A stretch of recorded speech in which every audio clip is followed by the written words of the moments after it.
probably my fault. Like, we're live. We made it, Jack. There you go. We just proved Oh, it. I think we need IT support on hand next time. Somebody does. I know. So Jack, look, I wanted the opportunity to do a live show with you. Now, here in Australia, it's the beginning of the financial year. It's mid-year across the markets, and there is no one that is prepared and focused is you in terms of just making sure you're hitting the ground running and that you're really focused on your objectives. And to that point, I noticed yesterday you posted something on LinkedIn about all this stuff you've done. And many people may not know that you've had your ups and downs with cancer and you have still been able to get so much done.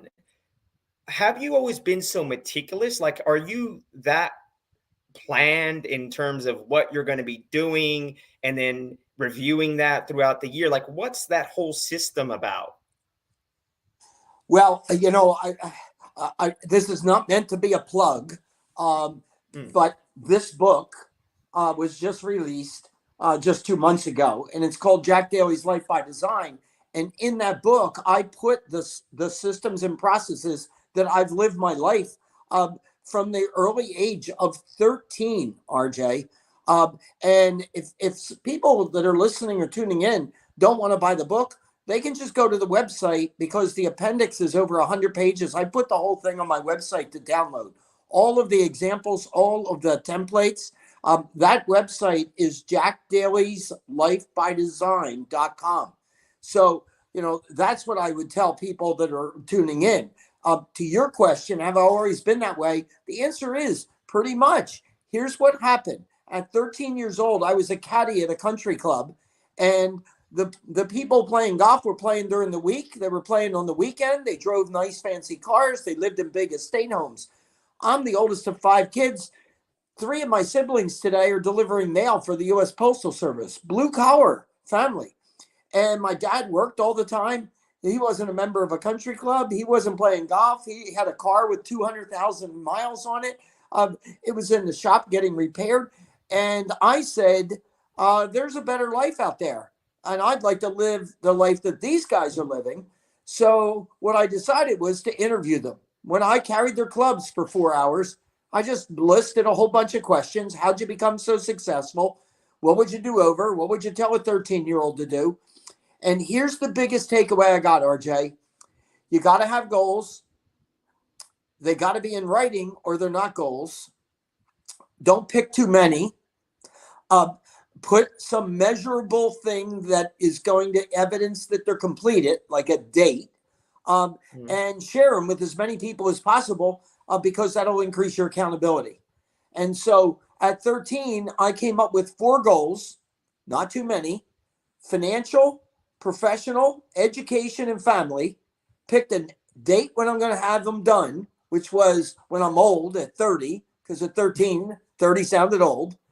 And I marched to that drum all the way from 13 to almost 30 years old. But before I hit 30, I had accomplished all of the goals that I wanted. So financial, for example, was how much net worth am I going to be worth at 30? And what's my annual income going to be? As simple as that. I had a painted picture. What did I want to look like professionally? I wanted to be a CEO by the age of 30 in the financial sector. And I wanted it to be a national firm in the U.S. And family, I wanted to be married and have kids by the age of 30. And education, I wanted to have a bachelor's and a master's degree. All of those things took place. But, I can tell you at 73, here I am sitting here today, and I have 14 coaches in my life right now. And I've had coaches my whole life. So I have 5 coaches on my personal goals. So that tail of the tape that you saw posted the other day on LinkedIn, I have to answer to these 5 people 4 times a year, one-on-one. So I have 20 visits on my personal goals. And those people are tough people. They're demanding people. They care about me, but they're not going to take any of my BS, right? And then I have 3 coaches on my business. And then I have 6 on my Ironman triathlon sport. I have a swim coach, a run coach, a bike coach, an overall triathlon coach, a nutritionist coach, and a strength coach. 14 coaches holding me accountable to my written goals in each one of the disciplines that they're an expert in. You run your life like a business. Exactly. With intention. Absolutely. I call it your path to an exceptional life. We have one life to live. More people spend more time planning for what they're going to do on their holiday than they do on their life. I ask people all the time, RJ, I get in front of an audience of 500 people and say, how many people out there want to be more successful than they are already? And all the hands are up, right? Then I leave the stage and go out in the audience and I say, okay, buddy, what's your name? My name's Matt. So what's success to you? Crickets. If you don't know what success is, then what did you do yesterday to get you closer to it? Because you can't get closer to it if you can't articulate it. It's a simple process.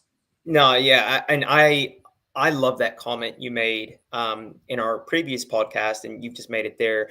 More people plan their holidays than they actually do their lives. Now, that's quite profound. I think it's something that the audience can take away and think about. Now, we're approaching what is supposedly going to become a bearish market. I know that you've lived and operated through many of them, and the pundits say one thing, and the businesses and the sales managers are trying to operate within these environments where they're trying to anticipate what the market's going to be, what their competitors are going to do. What is your advice to the sales rep or the teams that are actually in the go-to-market? How should they be focusing themselves to beat their competitors, whether they're entering the new financial year in Australia or they're at the halftime show in the United States markets? Like, what do these guys and girls need to be doing to make sure they're not listening to all the noise, they're focused, and they leverage this as an opportunity? Because I'm sure a lot of their competitors will use this as an excuse to lose. Oh, it's a shit market, blah, blah, blah. Like, what would you say? Look, every downturn is an absolute opportunity for somebody that's got game. That's what I say. Like, what the easiest time to be successful is when the rest of them are hurting, when they're licking their wounds, right? I remember in the States, I was in the mortgage business, and an interest rate on a 30-year fixed rate loan in the States today is about 3%. A 30-year fixed rate loan, when I was doing them on the street, was 17.5%. And all of my competitors just said, I'm going to change industries because no one will do a loan at 17.5. And what I said was, well, if they're all leaving, then I'm the only guy in town. So this is a windfall because they can't buy a house for cash. So they're going to have to borrow at any rate, right? So it's, look, there's a book out there, and I'm well read, as you know. Last year, I read 104 books to stay on top of my game. Mindset by Carol DeWick. And what she says in the book is that we are one of 2 people. We either have a growth mindset or a fixed mindset.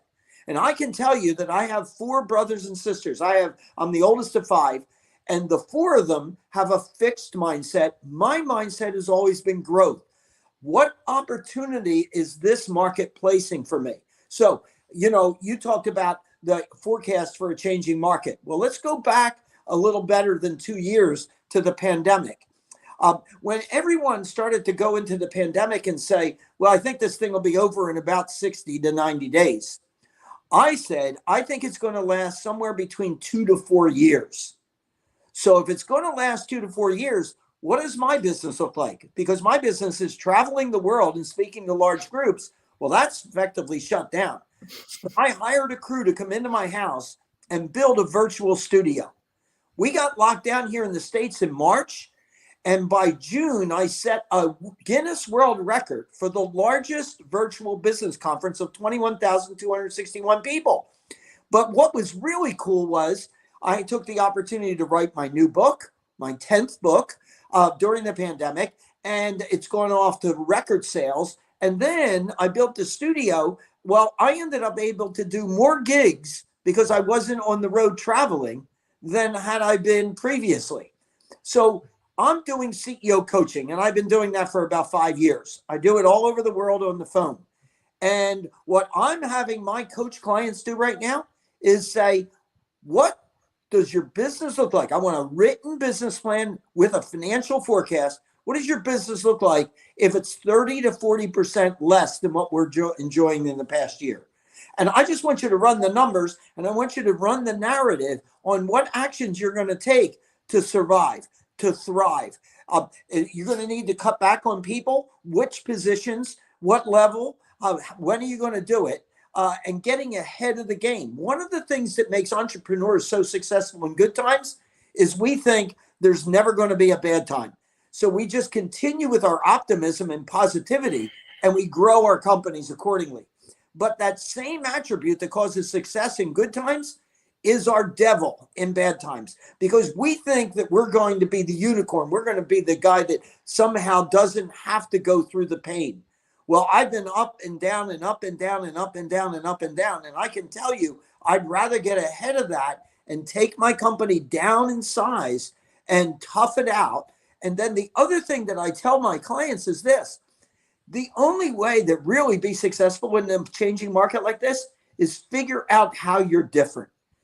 If you can be different from your competitors, then you have a strategic advantage. So my mindset is always around, how can I position myself to be different?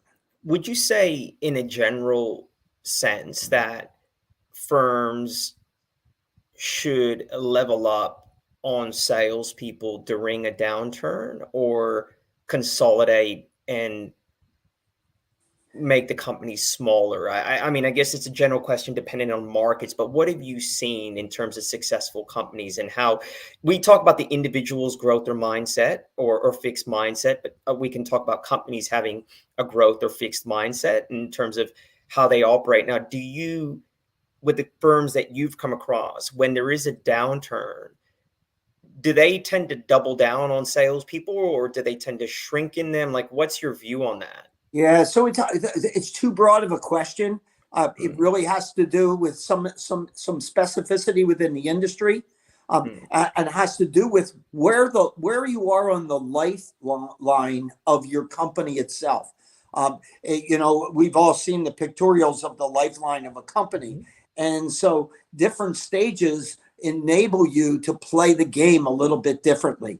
Fair Uh, enough. One of the things that's really critical as you make a change in the marketplace, as we're forecasted to have, is where's your cash position?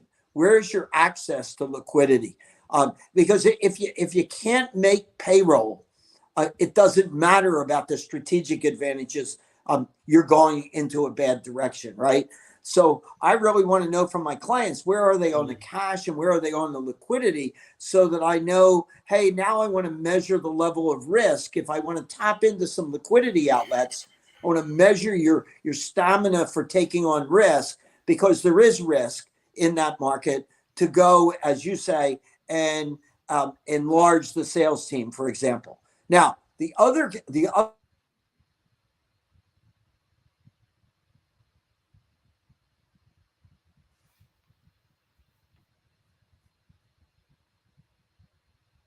how do you pay your salespeople? So, one of my biases is I like salespeople to make a lot of money, but I also like them to be primarily at risk, commission only. And I'll deal with some base if I have to, but I don't want my salespeople living off of the base. So if my salespeople are at risk and commission driven, then I have an opportunity there without as much risk to scale up during a down period, and some really good people become available that wouldn't have had the markets not changed. Mm. So let's bring it back to the individual. So now they may be entering a new sales season with the beginning of the financial year, or they may be in midterm, depending on what part of the world they're in. What are the things that the individual needs to do to strengthen themselves in terms of keeping their mindset strong and their focus? Like, what are the things that you did irrespective of good market, bad market, but what did you really double down on when things got tough in terms of your personal life? So uh, it's a bit of a broken record, but it's a bestseller record. And so I am firmly committed to goals. And the more specificity I can give, these are my personal goals, RJ, and that they were cemented by the first of the year. They're posted on my website for the world to see. And what I reached for was my recording document. And in here, literally every single day, I write down every single thing I do that day that relates to anything that are in my goals. And then at the end of the month, I have my high payoff activities of my life identified, and then tracking month by month to see the trend. That discipline of every day enables me to dial in and stay focused on the things that are most important. I'll also add here that I mentioned earlier, uh, being a active reader really helps. Uh, and so I'm sucking in as much positivity on how to get my mindset in a really positive way, because I know that I'm going to have noise created by my friends and my business associates, my family, and the news and all of those types of things. All that noise is not going to have a lot of positivity. It's going to be talking about all these dark moments and dark days. And so, I need to look. Here's a book I'd recommend to anybody. It's called Relentless, and it's written by a guy by the name of Tim Grover. And and he talks about categorizations of 3 different groups of people. And the guy that is the monster guy that's so successful, he's called a cleaner, right? And my wife Karen, she owns and runs an $80 million business. And when she finished reading the book, she came home and she said 2 things. She said, "My God, I can't believe I live with a cleaner." So this great compliment. And then she said, I'm putting in my goals. I'm going to listen to that book once a month for 12 months, all year, because I want to be filled with this positivity and that I, in fact, have control. Focus on that which you have control of. So, I go back to the pandemic, all this noise about the vaccine and when is it going to come and should you take it and should you not take it? You know what? I just made it very simple. When it arrives, hit me and I'm good to go. And then I just focused on that which I have control over. You heard me enough talk about where everybody starts the same week with the same number of hours, 168. What I have to do is stay focused on my 168 hours and what are the things I want to get done, irrespective of what's going on in the marketplace. You're a endurance athlete, so am I, and we know that. Right now I get up at 5 and it's very cold up here on the mountain. My feet hit the floor, and that's half the battle, is getting up and focusing on the fundamentals of training. And I think sales is very, very similar. It's about focusing on the fundamentals. And what would you say to the salesperson that, maybe mid-year they're fatigued and they're struggling to really focus on the fundamentals, the prospecting, the things that salespeople typically may not love to do? How did you kind of tweak yourself when you weren't feeling it to do what was necessary? So first of all, that doesn't happen often to this guy. Okay. Why? Because I'm taking it one day at a time, and I'm so driven on the goal line, and I know I can't cross the finish line in any dimension of life without taking care of the day-to-day things. If I want to produce X number of sales, or if I want to produce X number of dollars of income, I don't do it in a day. I do it over a series of days. And I have to take that day at a time and make that the day that I max out on my effort towards making the sales, making the money. So as an example, you go back to, you get up at 5. Interestingly enough, so do I. And my alarm is set at 5. By the way, I also have a goal to sleep 8 hours a day. And I average 8 hours a day. Now, it's not every day is 8 because there are external things that take place, but my average is 8, which means that generally speaking, I'm going to bed at 9 p.m. That takes some discipline. There's a lot of things that I might want to be doing at 9 p.m., going to the bar, watching a show, or what have you. But how important is it what you want to accomplish? Oh, and by the way, when I'm getting ready to go to bed, I've laid out my gym clothes, my running shoes, all of that stuff is sitting right next to my bed. So when the alarm goes off, I look and go, okay, I got to get in those things to get going, right?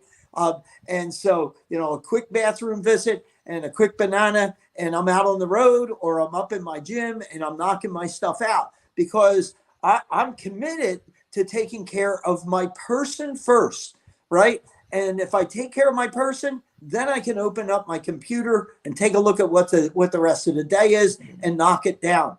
I can tell you, RJ, that we had this scheduled for a number of weeks, but my entire day is minute by minute, hour by hour, completely packed. And it's that way all the time. So people are always asking, how do you find the time? Like when they look at tail of the tape, how does this guy get all this stuff done?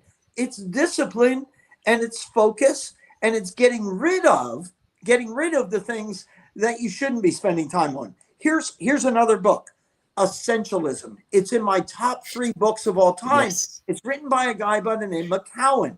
And he basically says, get rid of so much of the distractions in your business and personal so you can really focus on the things that are going to make the difference.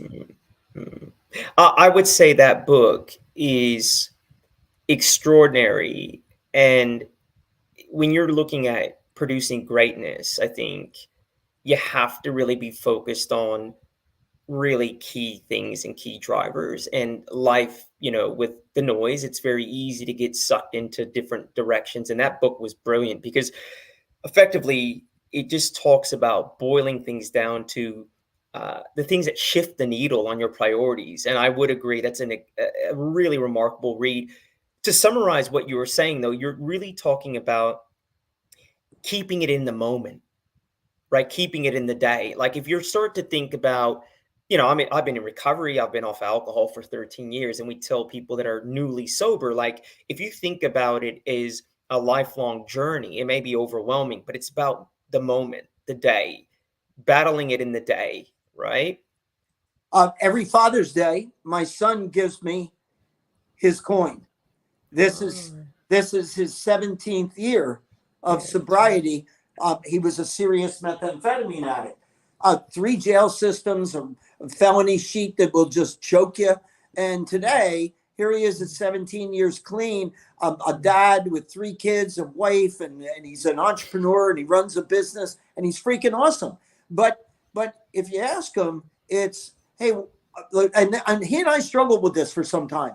He's one day at a time, and I'm like, hey, you don't design your life one day at a time. You got to have goals, and you got to go out in the future. And he goes, yeah, but I got to do it a day at a time. So we work together to get him to have his goals, but then chunk it down into one chunk at a day. I think the key there is to live one day at a time, but plan for the future. Right. So it's the power of now, right? Like being present, living in the moment, because that's the only place we can live. However, having that moment orientate towards your goals and where you want to go, right? Question, Jack. Do you find it difficult to relax? So my resting heart rate is in the 40s. The reason I'm asking you that is with being so planned and structured, how do you ensure that level of rigidness doesn't creep into everything? Like, how do you have the skill to balance that? So it's a great question. So you know Vern Harnish? Who? Vern Harnish. Have you ever heard the name Vern? No. You should check him out. But Right. Vern, the saying that I absolutely love, and that is, routine will set you free, right? Um, my wife, Bonnie, I was married to for 47 years and met her when I was 16, and she passed away 5 years ago from cancer. Um, and and I would say, let's go out Saturday night and to dinner at 7 p.m.